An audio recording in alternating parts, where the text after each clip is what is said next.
So what do you say to a woman to create attraction, to spark the vibe, to create chemistry between the two of you? More importantly, how do you avoid those nice guy conversations that fizzle out, that go nowhere, and never lead to a second date? That's what we're gonna discuss in this video. So today we will give you 5 conversation tactics that lead to the vibe, that spark attraction, and create chemistry between you and the woman that you're just talking to. Now we know that one of the biggest frustrations that guys run into is not knowing what to say, not knowing how to have a conversation that moves from that friendly platonic level to that flirtatious level where there is clearly chemistry being felt between the two of you. Now, if you are a natural introvert, it would not come easy to you, as you would always resort to those boring interview-style questions like, did you grow up around here? Do you have any brothers and sisters? What do you do for fun? And you would just spitball question after question at her, and the date would end right 30 minutes, and you would feel like you didn't even get closer with her than you did at the beginning of the date. So you would realize that it had to do with the type of conversation you were having, but more importantly, the method you were using to create attraction.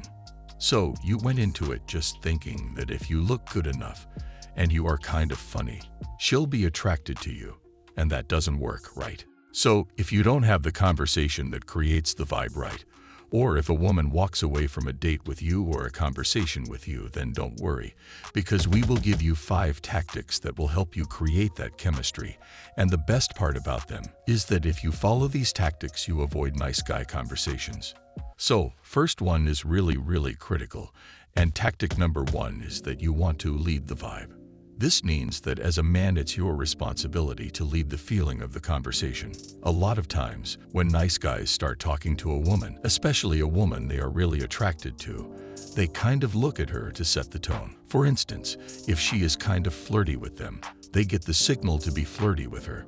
On the other hand, if the girl is kind of, quiet or conservative, then the guys tend to follow the lead. Basically, what happens is that the guys let her dictate the vibe of the conversation by giving her control of where it goes, and you never really want to do that because you're putting everything into her hands. So what it means to lead the vibe is that, and this is something that's true with the people you meet out, it doesn't necessarily mean just the woman you are talking to. Like when you are talking with a group of coworkers at work, there is always this one person that sets the tone of the conversation, right? Maybe you're having a very professional conversation, and then one of your coworkers makes a joke about drinking beer, and all of a sudden everybody's laughing and everybody's more relaxed. So he led the vibe and brought that new topic in. And that's your job when you're talking to a woman. So if she is asking boring questions, you can say something like, hey, hold on, I don't really feel like it's gonna help us understand each other better. Instead, just tell me what's your story. And in that moment, you change the vibe. And changing the vibe is saying something flirtatious. So when you hang out with a girl, and if she's not saying anything flirtatious, then instead of waiting for her to give you the signal, take the risk. Be the one to make the flirtatious comment, and be the one to bring in some element of sexuality.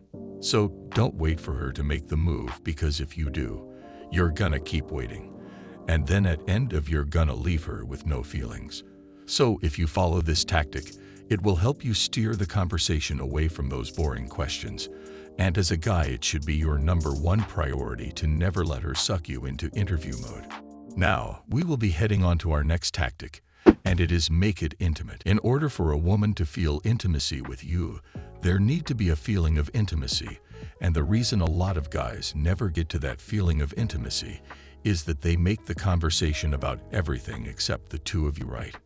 So if you're talking to a woman, the conversation should largely be focused on your and hers dynamic. But what happens is that a lot of guys never reach that level, and the chemistry doesn't happen. So a simple way to change that is, instead of asking her a question, is to make a statement about it. For example, instead of asking her, where did you grow up? You can change it to a statement like, you didn't grow up around here, did you? You see, now you've made a statement, which makes her curious. And she will ask you, how did you know? It will make her feel how you view her. And it will create intimacy, because we don't do that with strangers. We don't tell strangers how we view them. So when you do it while talking to a woman, it will create a sense of intimacy between you and her. Another very simple thing you can do is use her name. So anytime you use somebody's name, it is a very intimate thing. Like if you say, "So Nicole, I could tell that you didn't grow up around here." You have done two things. Firstly, you've made a statement about her, and secondly, you have created a sense of intimacy. So next time you're hanging out, instead of asking a question, turn it into a statement. Now, the third tactic that you are going to follow is establish flirtation early. And this is sort of along the lines of leading the vibe. What happens is that when guys hang out with a woman, for the first 45 minutes of the conversation, they're having this very PG conversation. They're talking about, their hobbies and their travels. Then they look at their watch and they realize, man, this date's coming to an end. There's no way we haven't even flirted yet. And then all of a sudden you start thinking, how do I begin flirting? But you've spent 45 minutes already. So it's really hard to then shift gears. So one of the things you should be very cautious and very thoughtful to do early on is to create that flirtatious vibe. And one of the ways you can do it is, again, to use a banter line or give her a nickname. Like really early, if she says something, you can tell her that you're Trouble. You're one of those girls. I'm just gonna call you Trouble. And now you've given her nickname. And it's a code, right? Anytime you're teasing a girl, it's flirtation.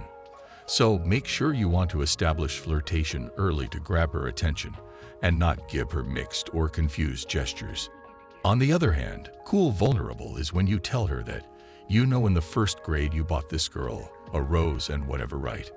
That's cool vulnerable, because she may feel flirtatiousness with you, and she may feel the vibe, but when she walks away, you need to give her these little memories.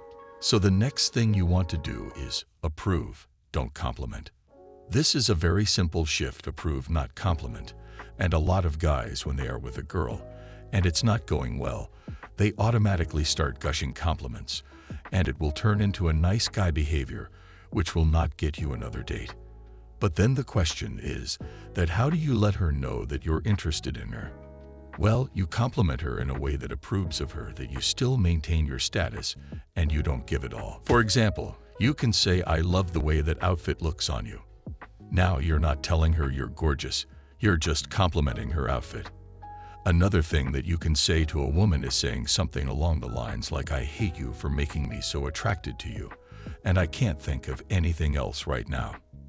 Now, the reason these kind of compliments work is that it's making it intimate. So complimenting in this way will make her feel that you approved of her, right?